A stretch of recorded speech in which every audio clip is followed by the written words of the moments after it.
안녕하세요. 여기 해피바이러스입니다. 제주도고요.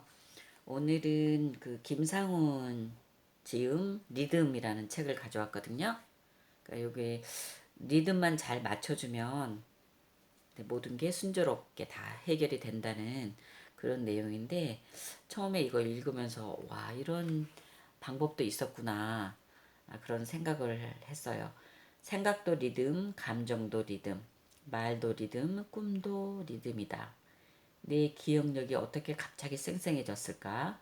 내 말에 사람들이 왜 고개를 끄덕이기 시작했을까?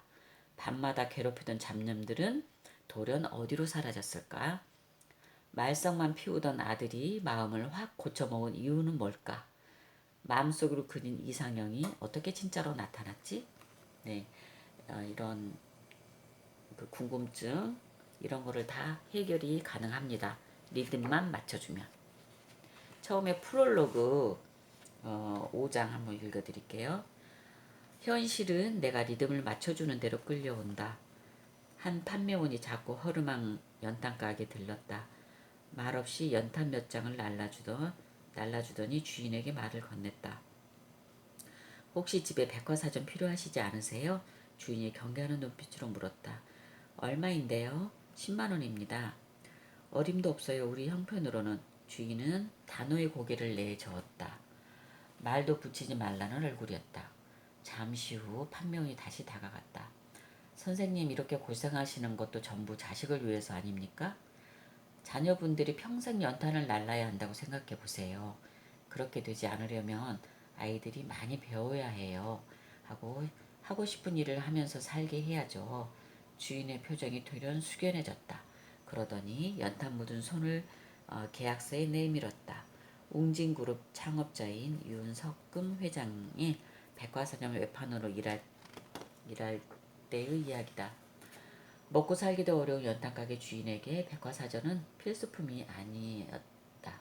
그는 꿈쩍도 하지 않았다. 이럴 때 윤 회장은 리듬부터 맞춰주었다. 먼저 몸짓이나 행동, 말을 상대방과 비슷하게 맞춰주었다. 상대가 연탄을 나르면 함께 연탄을 날라주었다. 걷고 있으면 함께 걸었다. 말을 빨리 하면 자신도 빨리 해주었다. 느리게 말하면 자신도 느리게 말해주었다. 이렇게 외적인 면에 리듬을 맞춰준 뒤 가슴속에 숨어있는 열망에 리듬을 맞춰주었다. 가난한 사람을 만나면 가난에서 벗어나고 싶어하는 열망에 리듬을 맞춰주었다. 승진하고 싶어하는 사람을 만나면 승진하고자 하는 열망에 리듬을 맞춰주었다. 이런 식으로 그는 입사 첫날 브리테니커 사전 26지를 팔았다. 한국 지사가 설립된 이래 신입사원이 세운 최고 기록이었다. 입사 1년 만에 54개국 세일즈맨 중 전체 1등을 차지했다. 누구나 그와 단 5분만 얘기하면 그의 매력에 사로잡힌다. 판매 사원들 앞에서 연설하면 마치 인기 연예인이 나온 것처럼 열광한다. 사람들의 마음에 리듬을 맞춰줬기 때문이다. 리듬만 정확하게 맞춰주면 이 세상에는 존재하는 모든 것이 어김없이 내 뜻대로 끌려온다. 예컨대 공중엔 온갖 주파수의 리듬이 떠다닌다. 하지만 내게 리듬을 맞춰주는 것만이 눈앞에 현실로 나타난다. 만일 내가 어떤 라디오 채널에서 음악을 듣고 싶다면 그 주파수에 맞춰야 음악이 흘러나온다. 내가 주파수를 맞추지 않았는데 음악이 흘러나올 리 만무하다. 또 이 세상의 수십억 인구 가운데 나와 리듬이 맞아떨어지는 사람과 결혼도 하고 친구도 되고 여행도 함께한다. 리듬이 맞지 않는다면 그냥 스쳐갈 따름이다. 심지어 눈길이 마주치는 것도 서로 리듬이 맞아야 한다. 물리학자이자 심리학자인 민델 박사는 이렇게 말한다. 사람이 뭔가를 바라보는 것도 결코 우연한 일이 아니다. 그 뭔가와 리듬이 맞아 서로 끌어당길 때 바라보게 된다.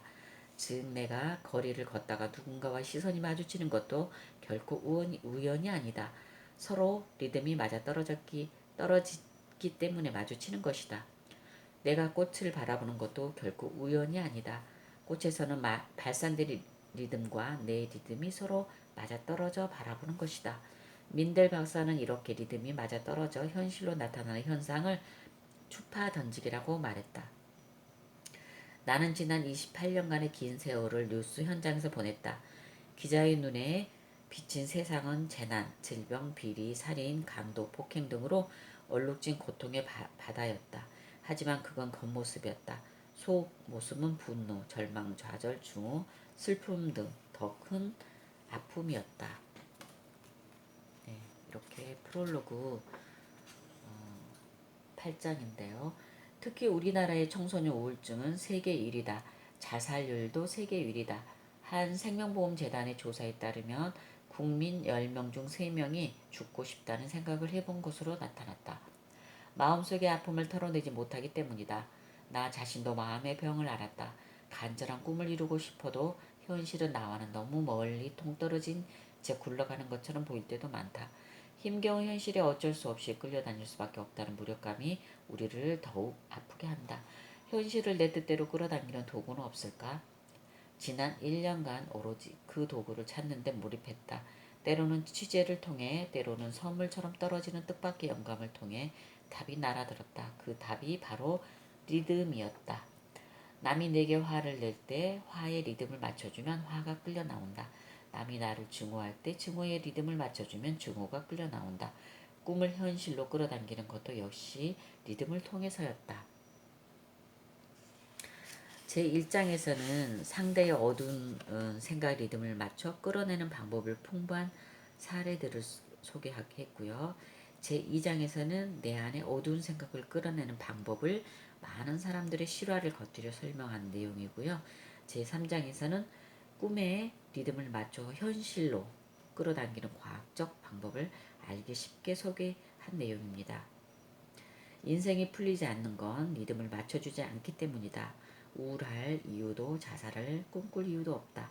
리듬만 맞춰주면 인생은 리듬을 타고 흘러간다. 내 생각을 현실로 끌어당기는 도구는 리듬이다. 아우, 제가 이 내용을 진작에 알았더라면 부부싸움도 그렇게 많이 안 했을 것 같다는 생각도 들고요. 우리 이제 사춘기 딸을 키울 때도 좀 순조롭게 넘어가지 않았을까 하는 생각도 드네요. 이거를 정말 읽어보고 지혜롭게 살 수 있는 방법이 어려운 일 다 해결이 되는 것 같아요. 프롤로그에서 현실은 내가 리듬을 맞춰주는 대로 끌려온다. 왜 리듬에 끌려다닐까? 생각에도 리듬이 있다. 리듬엔 정교한 법칙이 있다. 이렇게 차례에 이렇게 되어 있고요. 제가 처음부터 끝까지 다 읽어드리고는 싶은데요. 시간이 많이 걸리니까 좋은 내용 한 가지만 더 읽어드릴까요? 끌어내 바라보는 순간 사라진다. 네. 장단을 맞추듯 리듬을 맞춰라. 우리 시어머니는 정말 못 말려요. 제가 하는 일에 무조건 투집부터 잡으니까요. 시댁에만 다녀오면 파김치가 되는 여직원이 하소연했다. 어느 명절에 그녀는 동서들과 은연의 갈비를 준비해 가지고 갔다. 그런데 시어머니는 먹어보지도 않고 대뜸 말했다. 이거 호주산 갈비 아니야? 값은 싸지만 맛이 별로더라. 그 소리를 듣고 그녀는 맥이 딱 풀렸다.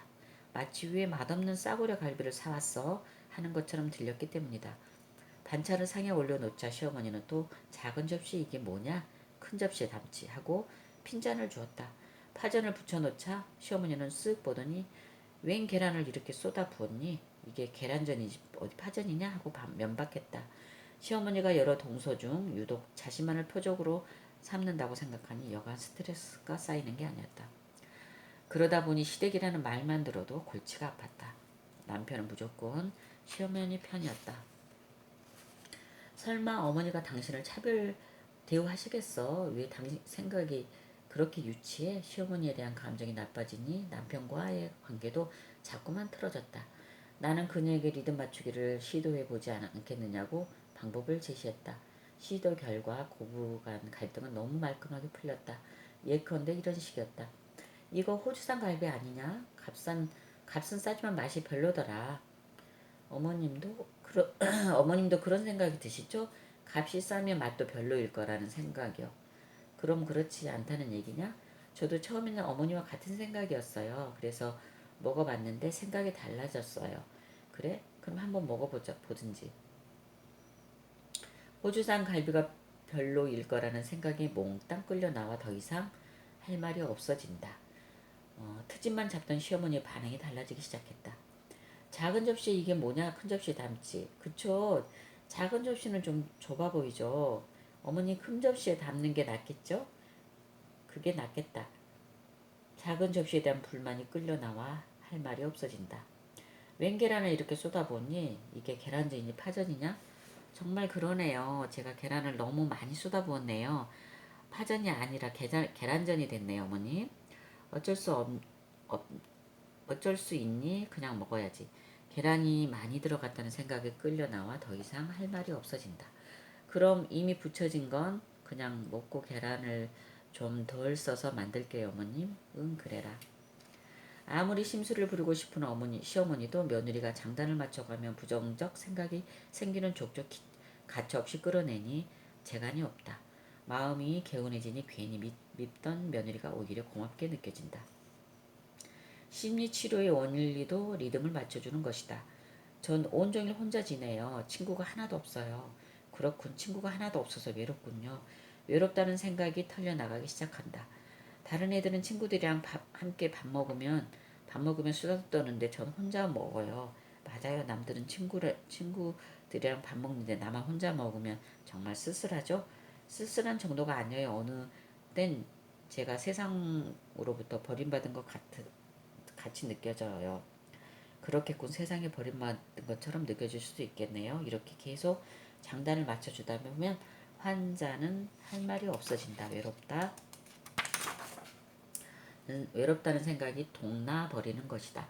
치과 의사를 하는 친구도 리듬 맞춰주기의 효과를 톡톡히 보고 있다. 그는 겁에 질린 표정으로 들어서는 아이들을 보면 이렇게 생각한다. 치과 오기 겁나지?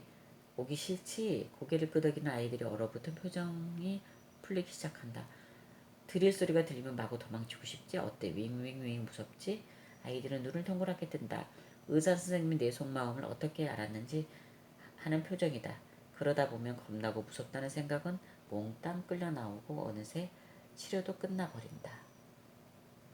네. 다음에는 상대의 생각을 거울처럼 대비쳐라. 이 내용이에요.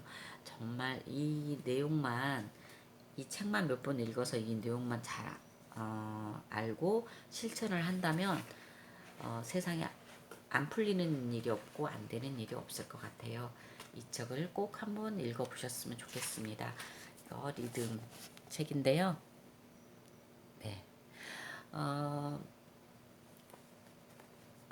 여기가 지금 제주도거든요. 평상시에는 이제 새도 날아다니고 꿩도 엄청 많이 날아다니는데 지금 대부분 이제 아침 새벽 시간에 많이 다녀요. 꿩, 새 날아다니는데 지금은 고요하죠? 네, 오늘은 여기까지 하고요. 다음에 또 만나요. 오늘도 좋은 하루 되세요.